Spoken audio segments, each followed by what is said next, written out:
Esto es Subterfuge Radio.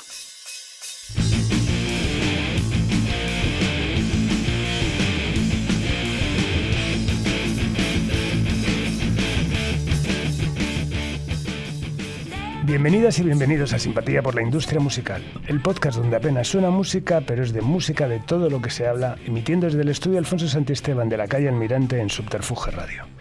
Hay bandas que forman parte de la educación sentimental de varias generaciones sin necesidad de hacer demasiado ruido. Simplemente están ahí, acompañando vidas, viajes, rupturas, noches y carreteras. Nuestro invitado de hoy ha estado más de 30 años construyendo una de las trayectorias más honestas, coherentes y queridas de la música española independiente junto a Niños Mutantes. Desde Granada, desde la resistencia, desde las canciones hechas sin impostura y desde una manera muy humana de entender el oficio de músico. Pero además de batería, compositor y superviviente emocional de miles de kilómetros y escenarios, también escribe.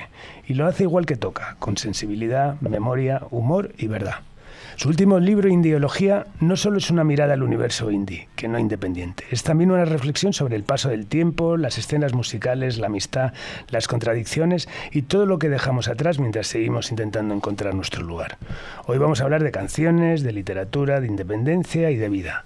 Un placer, pues, recibir en esta nueva entrega Simpatía por la Industria Musical, en emisión directa desde el estudio Alfonso Santisteban de la calle Almirante y bajo palio digital de Subterfuge Radio, a la palabra y al testimonio de Nani Castañeda. Bienvenido, Nani. Muy buenos días, Carlos. ¿Cómo estamos? Un gustazo tenerte aquí tan temprano. Eres de los que madrugas como yo, o sea que maravilloso. Bueno, el gustazo es mío. Nos conocemos desde hace muchísimos años, como tú bien sabes. Sí. Y me ha puesto la piel de gallina al entrar en Subterfuge, porque le comentaba a una de tus compañeras, yo conocí esto cuando, creo que estaba en la calle Hortaleza, pues. La calle Augusto Figueroa. Al lado de Hortaleza, exactamente. En un local parecido, un poco más pequeñito, sí. Y bueno, ya era muy emocionante entrar allí. Estuve un par de veces en aquellos años que buscábamos discográficas, buscábamos managers, buscábamos de todo. Y tú hacías básicamente fanzines. Sí. Empezabas a publicar algunos discos y algunos grupos increíbles. Que bueno. Cuento, como tú bien dices, en el libro sale. Eres coprotagonista de mi libro. Totalmente. Nada, me encanta. Bueno, me ha hecho mucha ilusión cuando esta mañana me han mandado el mensaje que estáis enfrente de la Biblioteca Nacional y que justo quiero ir a Aire para investigar sobre el próximo disco. Sabes que, bueno, ese sitio maravilloso, estamos trabajando con ellos, estamos depositando todo lo que estamos haciendo aquí con Simpatía por la Industria Musical y, bueno, es un sitio maravilloso, o sea, que espero que ahí profundices. Sí, pues fíjate que nunca he estado. Acabo de pasar, antes de llegar aquí, he pasado para preguntar por mi carnet, porque lo pedí hace 2 o 3 semanas y ha habido algún tipo de confusión y no me lo han mandado. Pero sí, efectivamente, uno de los objetivos de este viaje a Madrid era meterme un par de días en la Biblioteca Nacional de España a investigar y leer mucho periódicos antiguos de los años 20 o los años 30, porque el próximo libro que estoy escribiendo no tiene nada que ver con la música. Es un ensayo muy particular sobre mi familia y la historia del siglo XX a nivel nacional e internacional, una cosa un poco compleja, pero creo que bastante bonita. Qué bueno. Y tenía muchas ganas de sumergirme en los periódicos de la época, así que espero que esta tarde y mañana y el jueves estar metido como un ratón de biblioteca en la Biblioteca Nacional de España, que es algo que me alucina leer y escribir, ¿no? Es un sitio maravilloso y, bueno, la gente que lo lleva además es fantástica. Bueno, Granada, evidentemente hablar de Nani es hablar de Granada, hablar de música independiente en España es hablar de Granada, ¿no? ¿Qué recuerdos tienes de aquella Granada musical cuando arrancas, donde nacen tantas bandas importantes?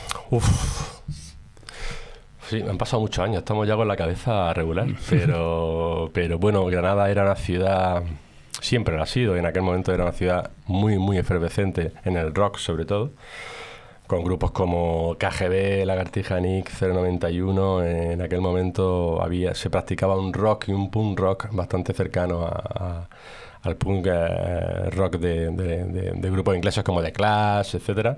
Y nosotros teníamos 12 o 13 años y de repente pues ya flipábamos con 091, de repente llegó Lagartija Nick y nos dejó a todos patidifusos.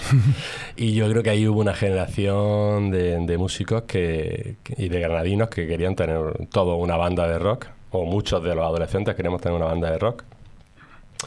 Imitando a nuestros mayores, ¿no? Y de ahí surge Mama Baker, el primer grupo con el que nosotros trabajamos, surge Niños Mutantes, surge por supuesto Los Planetas y otros muchos grupos que no llegaron muy lejos pero que eran muy importantes en Granada. Y era una Granada que se movía en los bares. Granada tiene la virtud de ser una ciudad muy pequeña y en aquella época había 4 o 5 grandes bares, pubs de música alternativa. Y allí estábamos todos todo el día, en La Burbuja, en Planta Baja, en Ruido Rosa, que era de los propios 091, el Factoría, algunos me imagino que te sonarán en tu memoria porque te lo habrá contado un montón de gente ya. Y casi aprendían más de copas y de cervezas que yendo al ensayo a tocar. ¿Y la batería? ¿Cómo parece la batería como instrumento, como forma de expresión? La batería, la verdad es que es una casualidad absoluta en mi vida. Cuando no pocos productores o compañeros de gremio me han dicho que les encanta mi estilo, cómo yo tocaba la batería, etcétera, y mucha gente ha supuesto que yo tenía un don natural para la batería. Bueno, para nada más lejos de la realidad. Yo jamás pensé en tocar la batería. Yo lo que quería era tener un grupo para escribir letras. Yo quería escribir desde pequeño, siempre he querido escribir. Y en aquel momento en el instituto mi forma de poder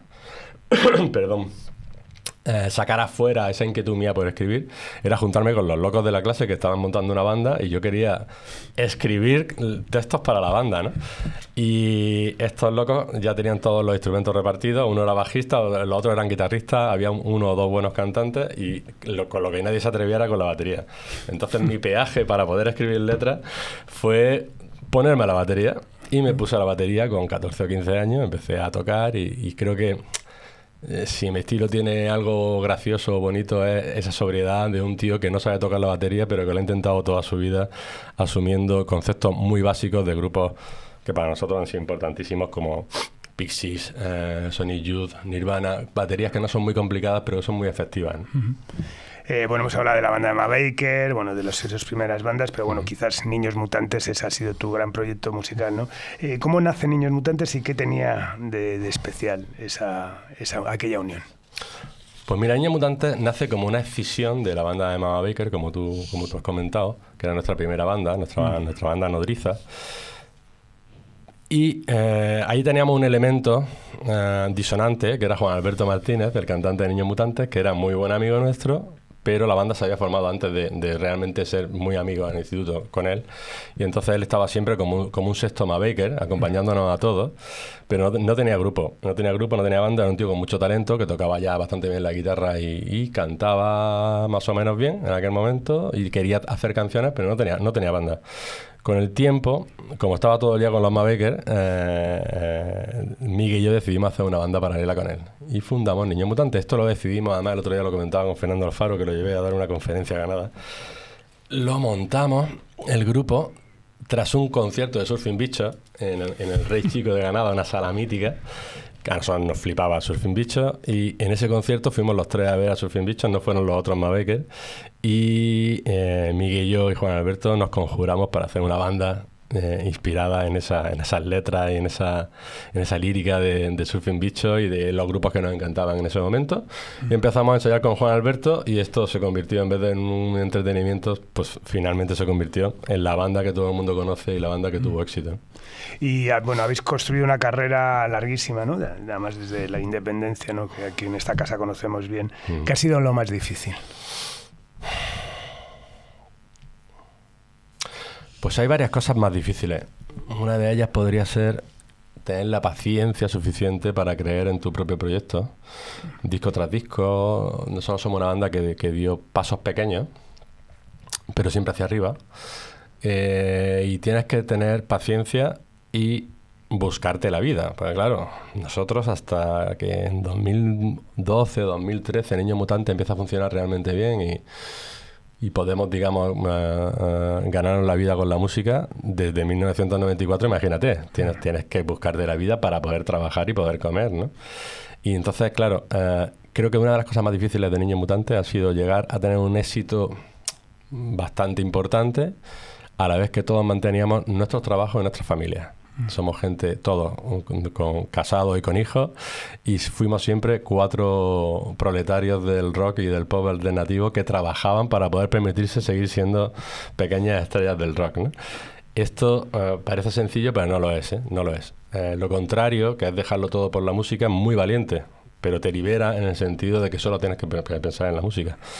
Nosotros no lo hicimos porque no teníamos red debajo y eso te genera un problema gordo, que es cómo compartir tu tiempo con 4 señores más mientras tienes otras 1000 obligaciones.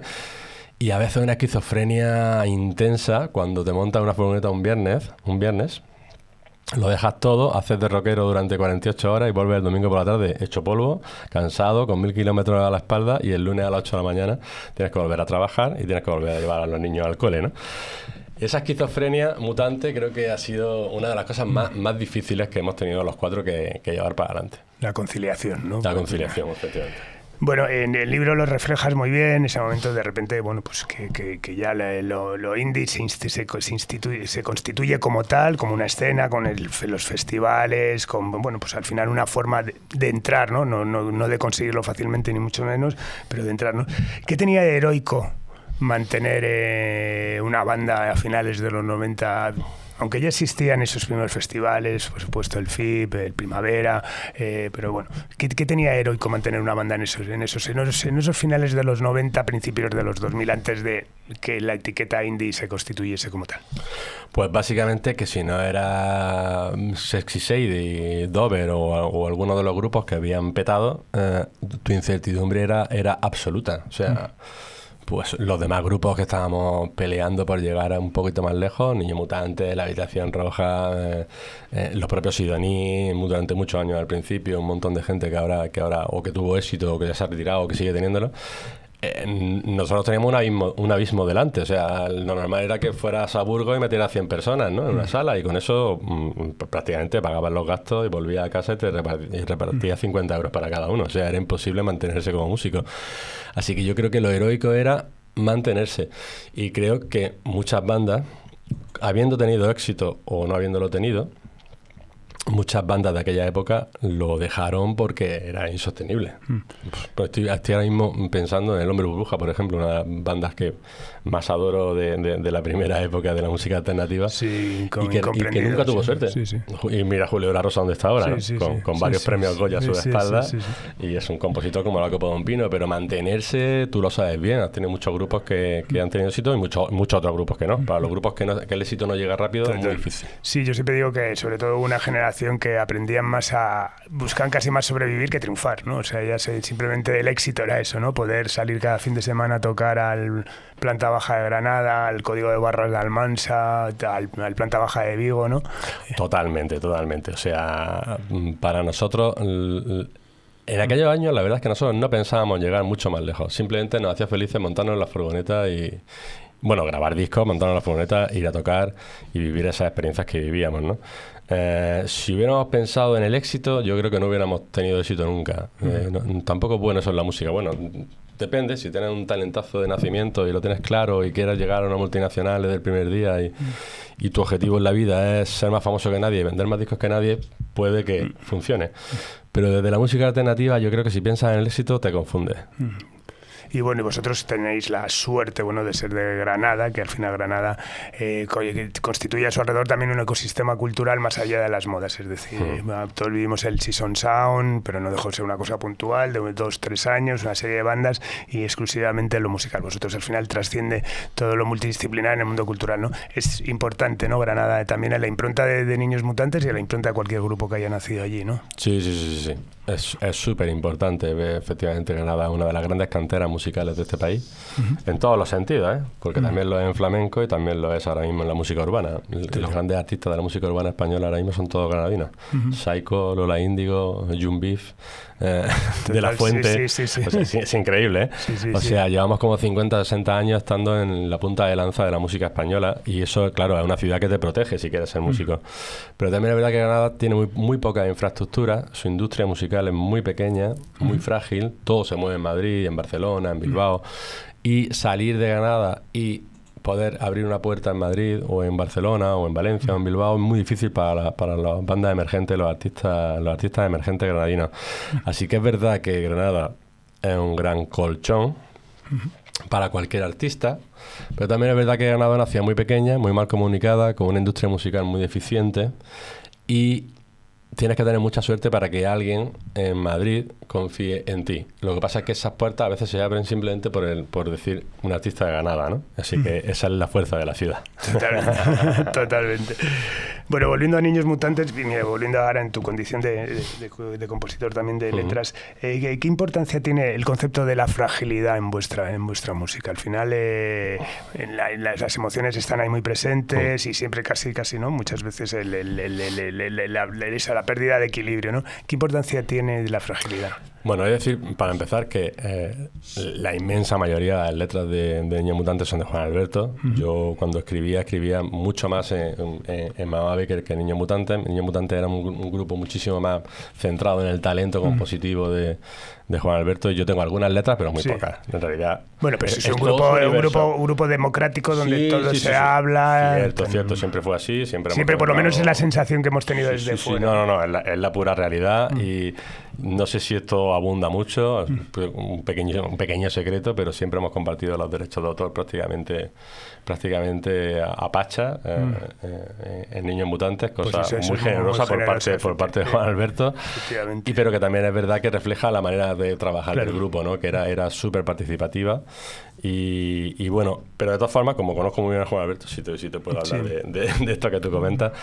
La fragilidad y el paso del tiempo yo creo que son dos de las grandes obsesiones de Juan Alberto. La refleja muy bien en sus letras y sí, es un componente muy, muy, muy importante dentro de las letras de Niños Mutantes, porque creo que en definitiva los seres humanos tenemos esas carencias, ¿no? Y son miedos. Y Juan Alberto es un tío muy sensible, creo que uno de los grandes escritores de este país, desde mi punto de vista.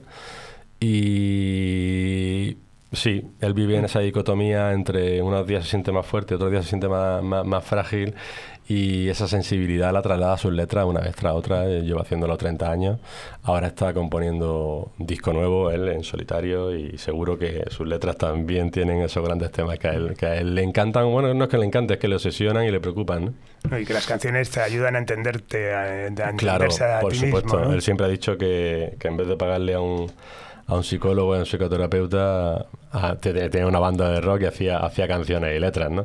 Y creo que es un acierto de frase, porque efectivamente es su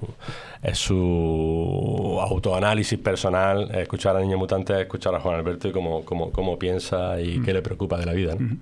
Hablar de ese aspecto terapéutico que puede ser el componer letras, ¿eso también te lo tiene tocar?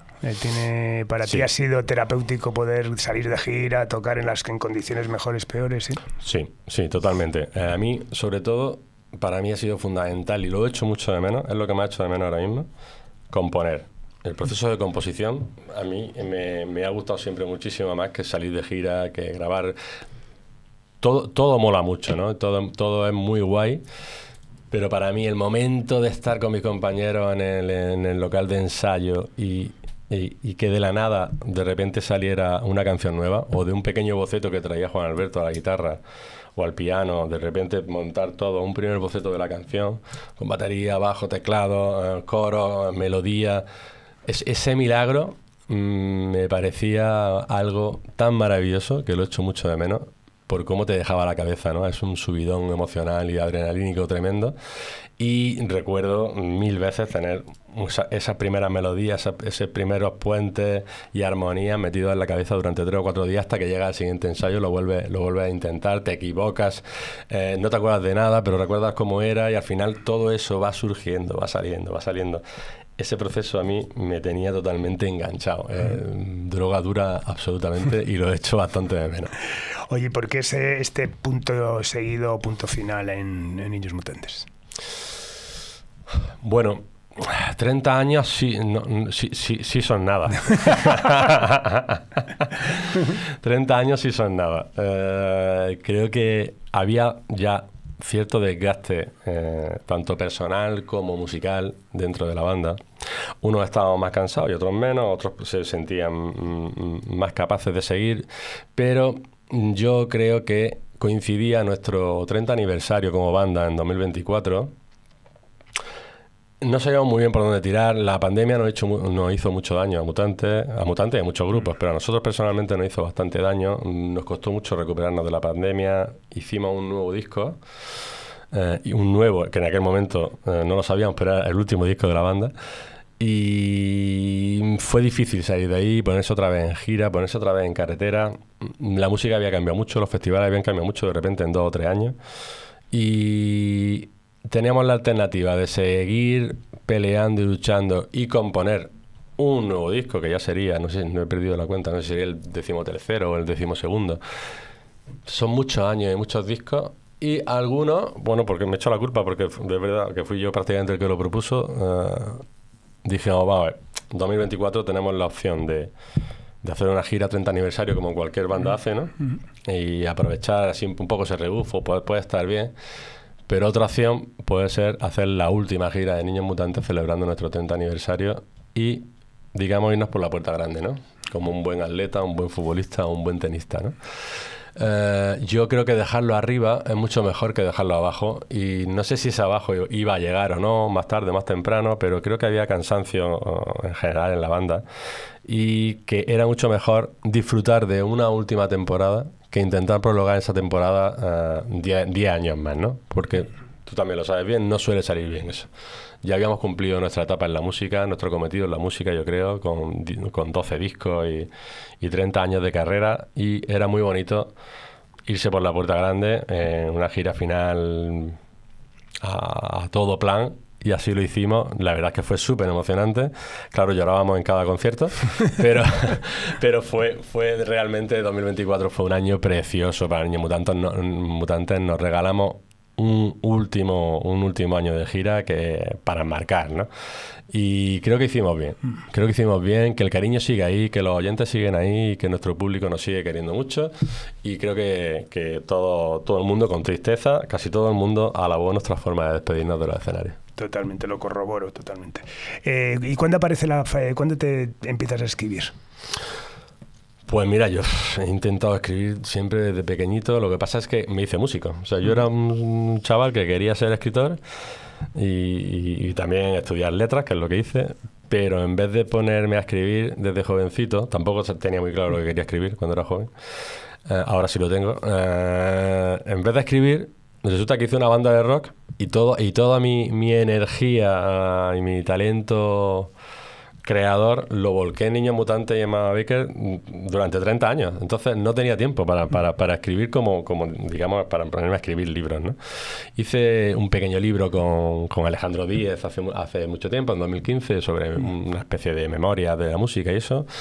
Luego surgió la idea de hacer Indilogía por un encargo editor, y me pareció una forma chula de ponerme en el mercado del libro. Y ahora ya sí estoy totalmente convencido de que quiero terminar como escritor mi vida, y estoy trabajando en otros proyectos diferentes que no tienen mucho que ver con la música y que espero poder defender en breve y publicar y seguir trabajando como escritor, porque siempre he querido ser escritor, o sea que... Bueno, dices que fue una sugerencia editorial escribir Indilogía, ¿no? ¿Cómo definirías el libro para alguien que no lo conozca?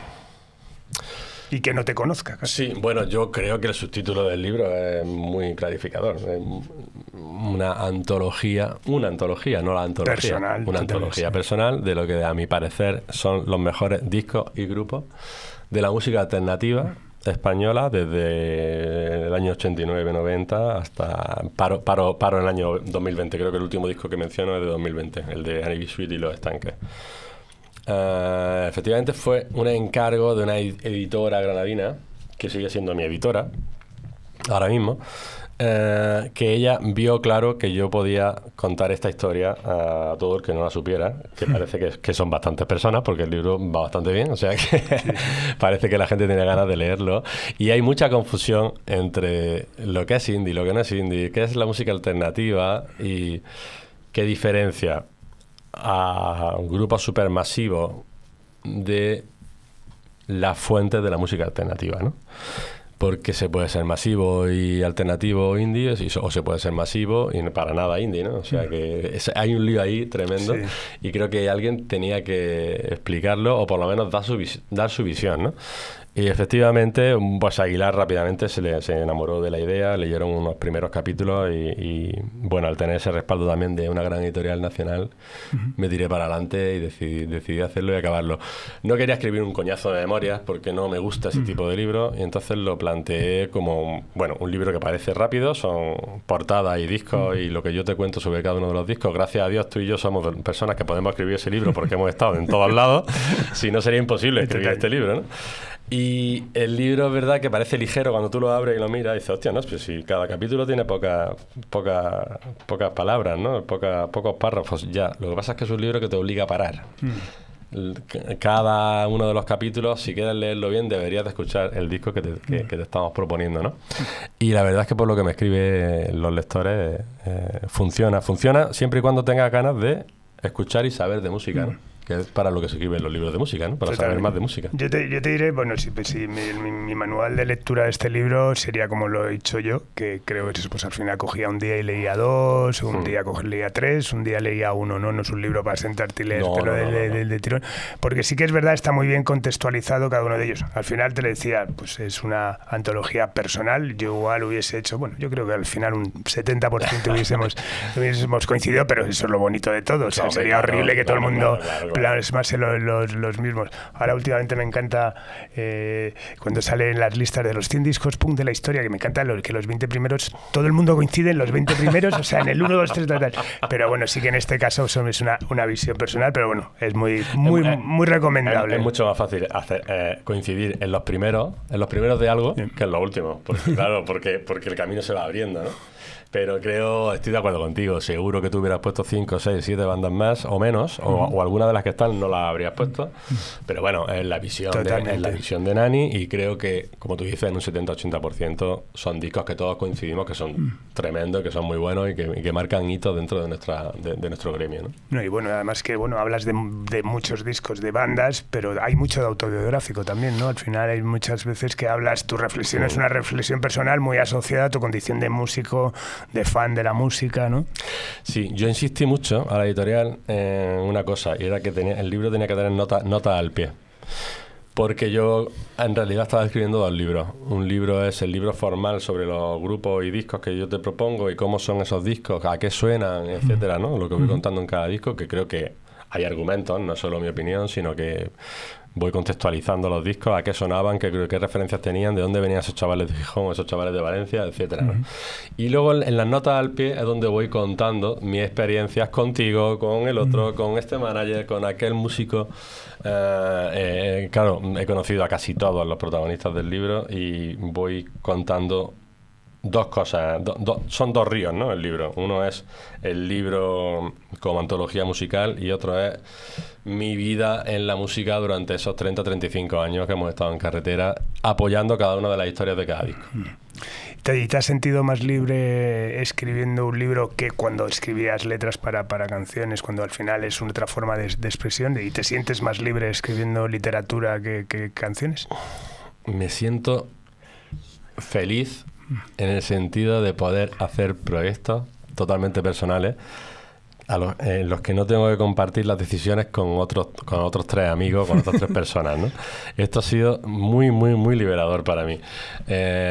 Son muchos años compartiendo decisiones diarias y cuando por fin me puse a hacer este libro yo solo en mi casa y solo tenía que darle cuenta a mí mismo, tiene el riesgo de que te puedes equivocar, de que no tienes a alguien al lado que te saque de tus errores, etcétera, pero es muy bonito trabajar solo y trabajar en algo que tú tienes convencimiento de que va a funcionar, de que a ti te gusta, sin tener que discutirlo con nadie. Esto fue muy liberador.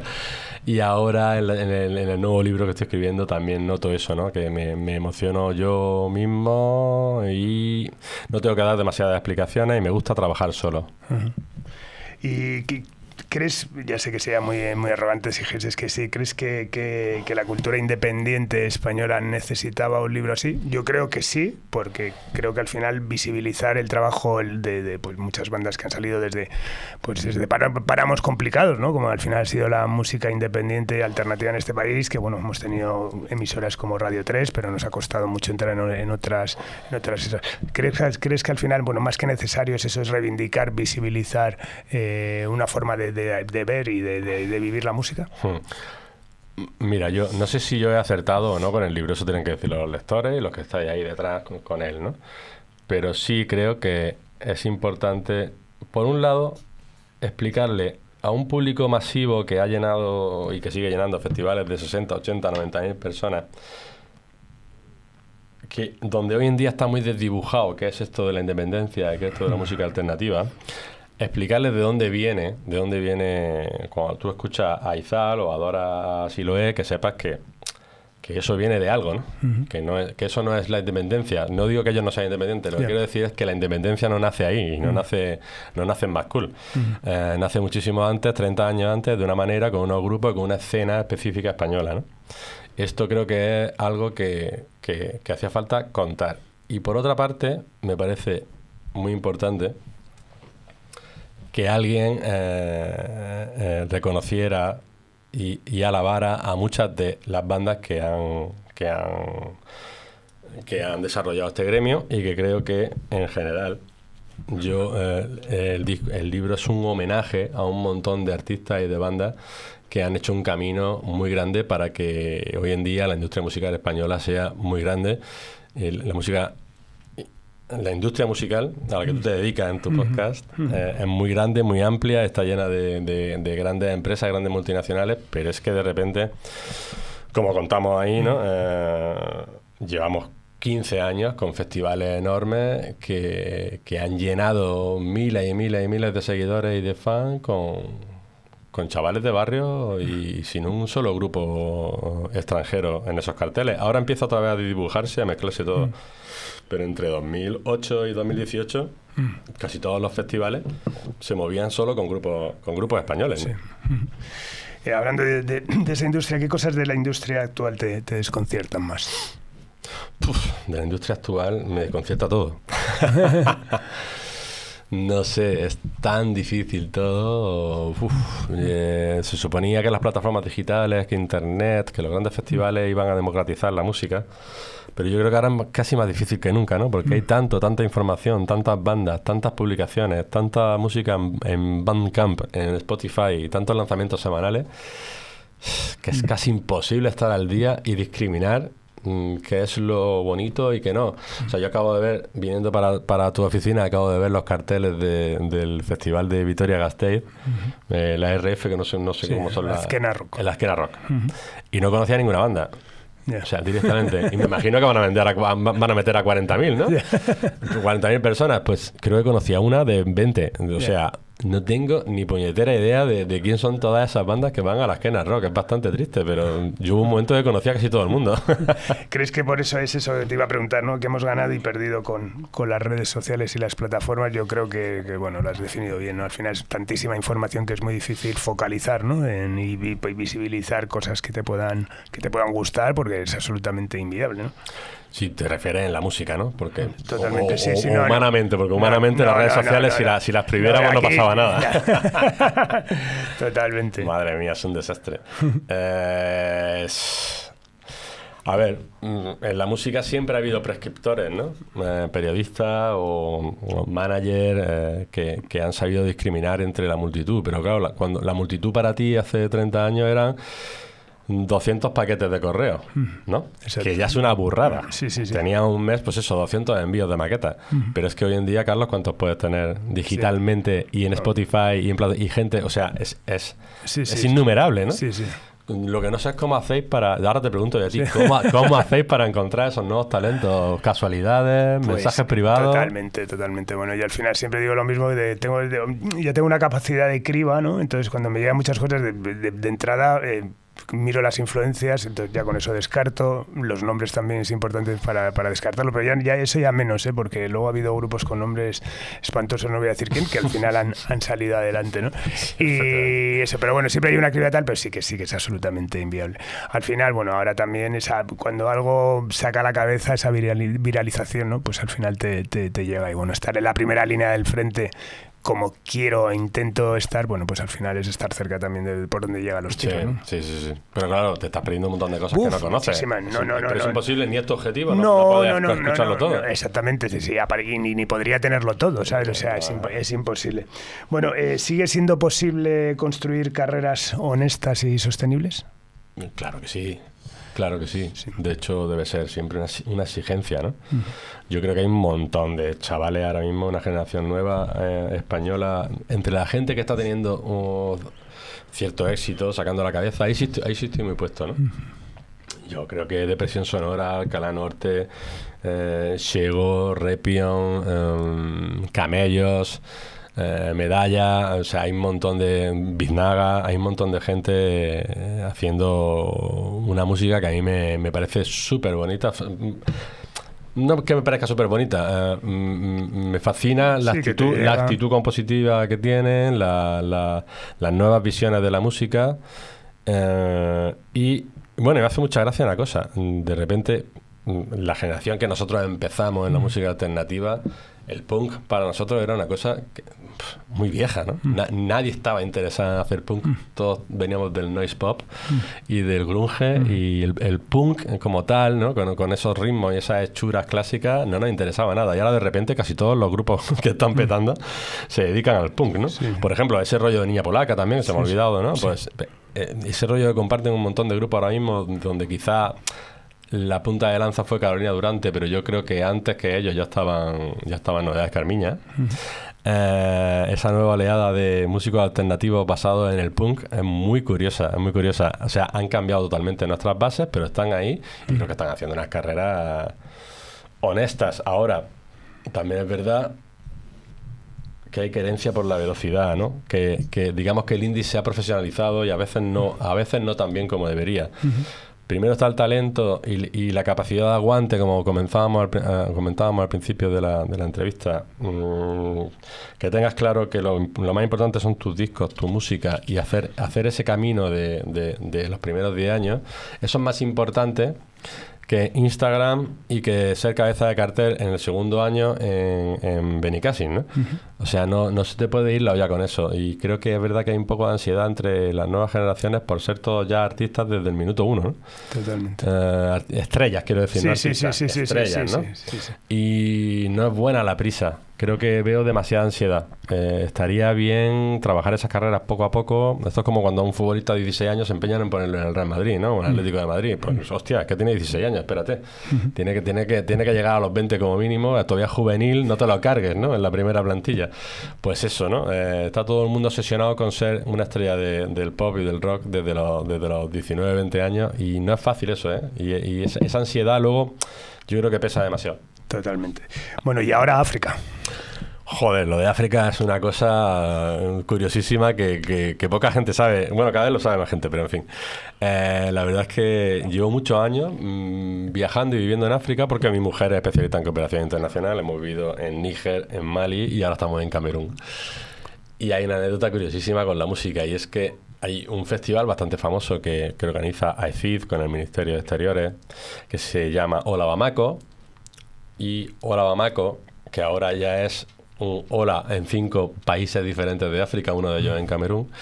Hola Bamako nació en 2017, 2018, cuando yo estaba en Mali, cuando Niños Mutantes estaban en la cresta de la ola, y el cónsul cultural nuestro, español, en Bamako, me dijo: Nani, tío, tenemos que hacer algo juntos. Proponme algo que esté chulo y a ver si yo lo puedo sacar y puedo hablar con AECID y hacemos algo chulo aquí en Bamako, en Mali. Y entonces yo le presenté un proyecto que tengo escrito en mi ordenador en 2017-2018 que se llamaba Hola Bamako, y que era un festival de músicos malienses mezclados con músicos españoles. Yo pretendía en aquel momento que fuera Niño Mutante, evidentemente, mi banda. Y esto, pues pasó una cosa ahí, como hay una historia un poco negra. Puse en contacto a este cónsul con ciertas personas de la música española, y el tío organizó el festival dejándome a mí fuera. Esto, claro, me pasó una vez. Nunca más he vuelto a dar un teléfono ni un correo electrónico, a no ser que sea alguien íntimo, amigo mío. Entonces resulta, o sea, como la vida es bella a veces, resulta que cuando llegamos a Camerún, el cónsul cultural de Camerún que también me conocía y sabía un poco esta historia, me dijo, tío, que me han propuesto hacer Hola Bamako, pero en Camerún, y quiero que tú lo dirijas. Y entonces este año hemos hecho Hola Yaoundé en Camerún, recogiendo una idea mía de hace 8 años. Qué bueno. Bueno, para terminar, mirando hacia atrás, ¿de qué te sientes más orgulloso? Bueno, pues por supuesto me siento orgullosísimo de mis 3 compañeros de banda y del lugar que alcanzamos Niños Mutantes, ¿no? De llegar a una cumbre, aunque fuera bajita, una cima que no era el Himalaya, pero estaba en Nepal, y que nos permitió hacer la música que queríamos y vivir de ella durante muchos años, y sobre todo ser muy importante en aquel momento y ahora todavía para un montón de gente que nos sigue escribiendo y que sigue sintiendo que Niños Mutantes forma parte de su vida, de sus hijos, de sus nacimientos, de sus muertes. O sea, eso es lo más bonito del mundo, y he tenido la oportunidad de vivirlo durante 3 décadas y dejar un legado que todavía te paran por la calle y te dicen, tío, muchas gracias por tus canciones. No hay nada más bonito que eso. Totalmente. Pues nada más, muchísimas gracias, Nani, ha sido un auténtico placer. Ya te dejamos que te vayas para la Biblioteca Nacional a profundizar en legajos. A convertirme en rata. Muchísimas gracias. Muchísimas gracias a vosotros. Nada más, despedimos esta nueva entrega de Simpatía por la Industria Musical desde el estudio Alfonso Santisteban de la calle Almirante en Subterfuge Radio, con Sandra Pérez a los mandos técnicos, y nos vamos con No nos lleves al altar de Delgado y Señor. Adiós.